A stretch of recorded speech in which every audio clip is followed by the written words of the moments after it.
Yo, yes sir, yes sir, yes sir, yes sir, yes sir, yes sir, yes sir, yes sir. This might be a double upload depending on how fast I get this out. If I get it out today, it's gonna be a double upload. If I get it out tomorrow, after I post the final Wolf Among Us, then just ignore this part. I don't ignore everything I just said right now. I wanted to get my final thoughts on the Wolf Among Us, on the characters, on what happened at the end, because I had no idea what happened at the end. I looked up, I researched a lot of different things. The one that I came across that stuck with me and I feel like it's true, and I feel like everybody feel like it's true, is that Faith is dead. No, Narissa is dead, but Faith is alive. Faith is glimmered to look like Narissa, which gets confusing every time, bro. So I hope I said that right. Faith is glimmered to look like Narissa, but Faith is actually still alive. Narissa is dead. Narissa was glimmered to look like Faith. I hope I said that right again. That's why I believe happened, and I feel like that's where the story was going. And at the end, where Big B was realizing, damn, she said the same shit to me when we first met. And he's getting the vibe of like, I feel like I know her. Like I feel like I've talked to her before. Without further ado, let's get into some of these characters.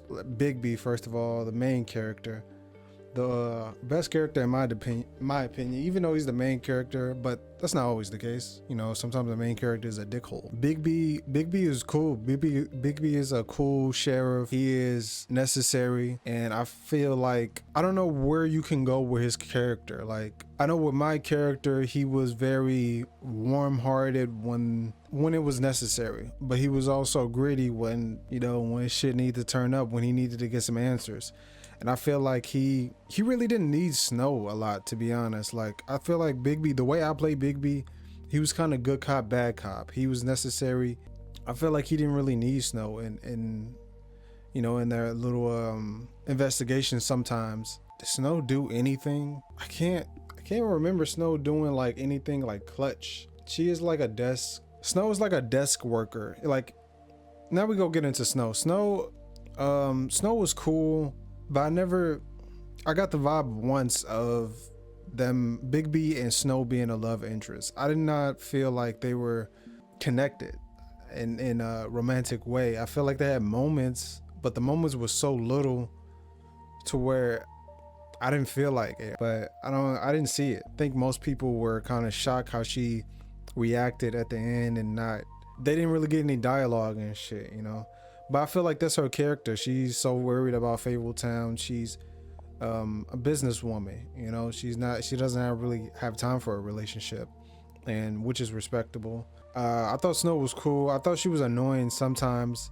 She would act like she was my boss or some shit like that.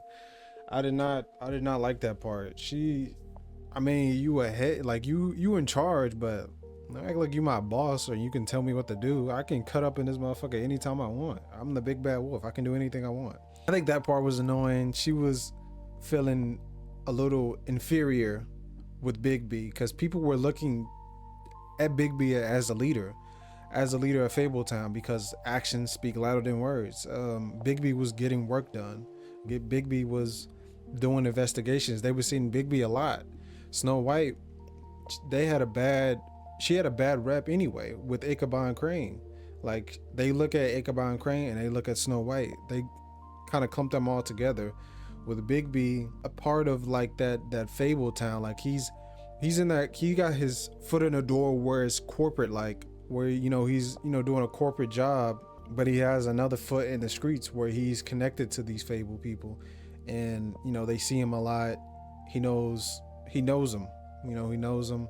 Probably solved some cases beyond this that wasn't as serious as this. Ichabod Crane is a weirdo. That's all I got to say about Ichabod Crane. The way that he ended is kind of like the way the Woodsman ended and shit. It's to be continued. You'll probably see these characters again if they ever make a second one, but I don't think they're gonna make a second one. People have commented on my videos, on my shorts and shit like that, saying they're not making a second one, and maybe they're making a second one. It's TBD. TBD at the moment. But he's just a weirdo. He's a weird guy. I don't know. I just don't have much to say about Ichabod Crane. Like, I had thoughts that he did it at first because, you know, the story was, there was so much evidence pointing to him. But as the story went on, I had doubts. I really had doubts, and my doubts were pretty much right, to be honest. The Woodsman was cool. The Woodsman is at the same table as like the Ichabod Crane, to be honest. Not too much to the Woodsman. I did warm up to the Woodsman. I did warm up to a lot of these characters. I did not like it at first. Toad was not one of those people. Toad was a piece of shit, and I do regret giving him that money because he's a deadbeat dad. He sucks, and I hope he stays at that phone forever and never comes back to New York City. Lawrence, I rock with Lawrence. Lawrence was briefly around. He did help a little bit in the courtroom. Lawrence did help a little bit in the courtroom. I saw him again at the bonfire. He was grateful that I saved his life. You know, I did tell a half truth. I don't know what happened if I would have told a lie. I don't know what happened if I do know what happened if I tell him the truth. He kills himself. He kills himself. I don't know why I'm laughing. He kills himself if I tell him the truth, because you give him the gun and he shoots himself. I did look that up, and that is crazy. So I'm glad I told him the half truth. I'm glad he's alive, even though he was, you know, I saw him just a little bit, and you know, in the whole playthrough. But I'm glad he's alive and shit like that. I'm glad he can continue and, you know, move on and shit from Fate. Blackbeard's all talk. I do rock with Blackbeard, but he's one of them talking motherfuckers that he'll talk to that nigga probably be like 6 feet, and he'll talk to like a 5'5" type of person, all disrespectful, like, cause he knows he probably can whoop this 5'5" person. But when a 6 feet nigga or a 6'2" nigga get in the room, he's not saying any of that. I say that because this motherfucker did not pump up or get any kind of rowdy on a crooked man when we were down in that courtroom, bro. When we were down at that fucking wishing well. He did not do all that aggressive shit when he was getting in Snow's ass and yelling at me a little bit too. And he did not do none of that. He didn't do none of that. He was quiet. He was quiet as shit. The crooked man had impressed. I was like, bro, everybody's talking in this motherfucker. Almost everybody's talking in this motherfucker. Even Lawrence had a little bit to say. And you say like, I think he said a little bit of something, bro. It was not that same energy when he was yelling at us at the office and shit, bro.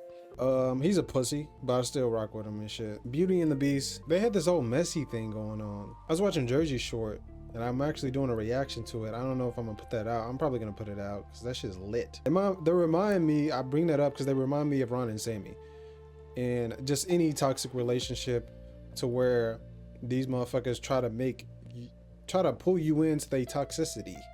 Like, keep that shit in your household. I don't want that shit spilling out. I don't really have too much shit to say about them. They just hella toxic. Colin, I did not like Colin at first, but Colin is kind of cool. Hopefully he's like, if they make a second one, he's a consistent cool person and he's a cool friend and shit. I'm glad because I changed my mind on him because we was having a conversation in our apartment with Snow. It was Snow, me, and Colin. We all having a conversation in our apartment, and Colin was making some good points. He's making some good points, and Snow White was really trying to do it by the book. You can't really do it by the book sometimes because that shit can be tweaked, which was what the Crooked Man was trying to do. He was trying to tweak it a little bit, but he wasn't finessing. That nigga had no finesse game, bro. I don't know what the fuck he was talking about. Colin had some great points. You know, I get it done my way. I get it done. You know, I get answers. Some people might not like how I get it done, but it gets done. I get answers. I get the case moving. You know, if we're doing it by the book, the case stalls. It gives time. Gives time for the other people, the other side, to make a plan to counter. My way is fast, and it doesn't give them time to counter, bro.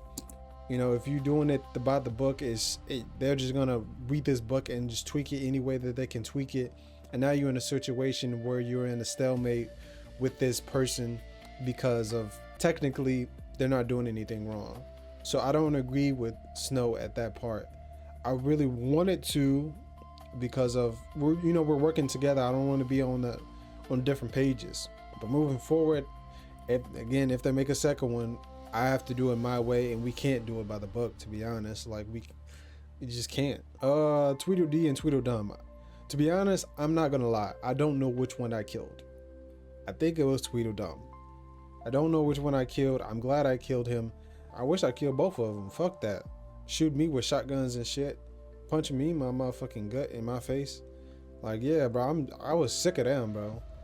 And they knew Telltales knew what they was doing when they gave you that choice. Like, nah, bro. You ain't tricking me. I'm getting them off the map. Holly and Lily. Like, Holly was cool.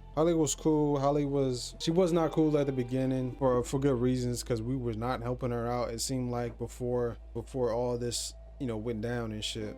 But I think she's just rocking with her people and shit like that. She's just rocking with her people and being loyal, and she, you know, she saw us as the enemy at first. But when we got justice for Lily, when we got justice for all the people in Fabletown, you know, that the Crooked Man was preying on, to be honest, I think she just started warming up day by day. Saw the bigger picture. You know, her sister died, and you know, the bigger picture is finding out who did it and getting justice for that. I think she saw that. And yeah, I rock with Holly. I rock with Holly at the end. She was cool.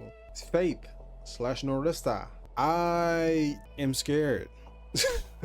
I am scared because she is dangerous. She can be a dangerous character moving forward if they make a second one. Faith disguised herself as Narissa. She still was under the control of the ribbon, so she couldn't say nothing. So she did something, which was put the heads on, you know, Bigby's doorstep, and she motivated the case in every way, in a lot of ways. You know, she brought Lily's head to the doorstep, and she just kept on doing things to motivate the case. I say she's scary is because no one had no idea until the end. They didn't even have an idea. Bigby probably would have figured it out, but Faith told him, had to tell him that she did that. Me personally, I'm thinking this is Georgie this whole time. I'm like, why did he do that? Is he an idiot? But it was her the whole entire time, which makes sense, because why would Georgie kill somebody? He's a weirdo, but why would Georgie kill somebody and put it at the doorstep of the sheriff? Yeah, Faith maneuvered through this whole gameplay and this whole story without anybody detecting her until the end. Not even Lawrence knew, and that was her boyfriend. Not even he knew, because he was at the bonfire with her. Because I remember she was at the, why am I keep on saying bonfire? He was at the funeral thing with her. That shit looked like a bonfire. At the funeral with her for Lily. And he didn't even recognize the way she moved, the way she talked. Probably didn't talk to him a lot to not cause suspicion. Crooked Man. The Crooked Man is, bro, the Crooked Man, I have the same opinion that I had about him at the last episode. He would say things in a mafia, I think it was a UK accent. I'm not pretty sure. I'm not really good at accents. In a mafia UK accent, as if he would say things like this: I am so sorry that I ran over her with a car. Her inconvenience was so abrupt, blah blah blah blah blah blah. Like, when I can't explain it. To me, that motherfucker was spewing nonsense. I have evidence in my hand, and this evidence brought me here to you. And I saw you in the car. Like, nigga, I saw you in the car with these motherfuckers was shooting at me with shotguns and shit like that. And Bloody Mary almost cut my head off. I saw you in the car. Like, what are you talking about? And you were giving them orders. And I'm glad his ass down in Witching Well. I hope all his bones crunched down that motherfucker. He's not surviving that Witching Well shit. I hope he's resting pissed. Locking him up, that was not an option. I'm not locking him up so some other Fable bitch ass person can unlock the shit, and now he's back in control of Fabletown and shit like that. And I got another case on my ass. That was all my reviews on some of the main characters, some of the characters that had relevance in the story. I'm gonna look some of this shit up because I was hella confused at the ending. I don't know what the hell was going on. I'm gonna see y'all. If I put this out today, I'm gonna definitely see y'all tomorrow, to be honest, with some heats. I'm about to finish some heats. Hey, hit that intro. I'm about to hit that intro. Hold on. Hey guys, it's Face here. I hope you all liked the video, and if you did, like and subscribe. It helps out a lot, and I will see you soon, not later.